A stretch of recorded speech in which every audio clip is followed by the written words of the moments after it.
Good evening, everybody. It is almost time for another new comic book day. As per usual, I wanted to run over a few of the highlights with you, starting with Avengers No Road Home number 6. It's the Conan thing. You guys pretty much know the score on this one. It's not going to last real long. Moving right on. I have a lot more to say about Batman number 67, except for I really don't, because it's the same thing that I keep saying about Batman. If you're one of the many who gave up after the wedding issue, please, give Tom King another chance. He has a long game that he's playing. The wedding issue was part of it. I have faith it is really going to pay off. It's already starting to pay off. Nightmare's story arc has been excellent.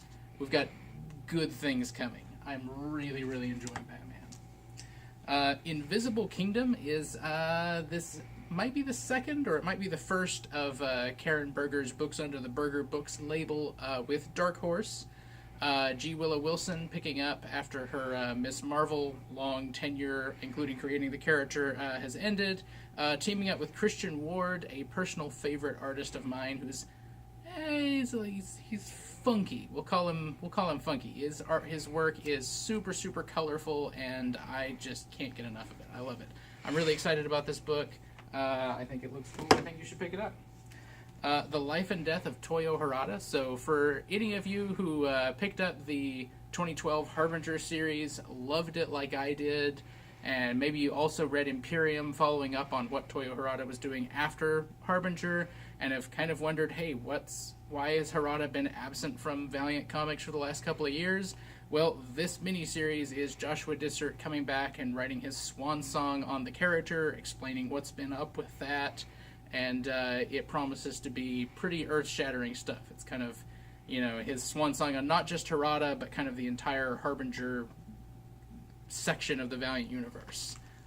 So that's kind of a no-brainer. Double dose of cool Spidey books this week. First off, Spider-Man City at War #1, City at War, based on the most recent video game that got a crap ton of accolades. Which I have not gotten a chance to play yet, but people have told me it is fantastic. And so this is a comic set in the universe of the video game, which is based on the comic, and I think we're a snake eating our own tail at this point. But it should be interesting at the very least. And then something that seems actually a little bit cooler to me is Spider-Man Life Story. Chip Zdarsky has been at the top of his game lately. He did a killer run on Marvel 2-in-1, and something else recently that I love that I'm unfortunately blanking out on at the moment.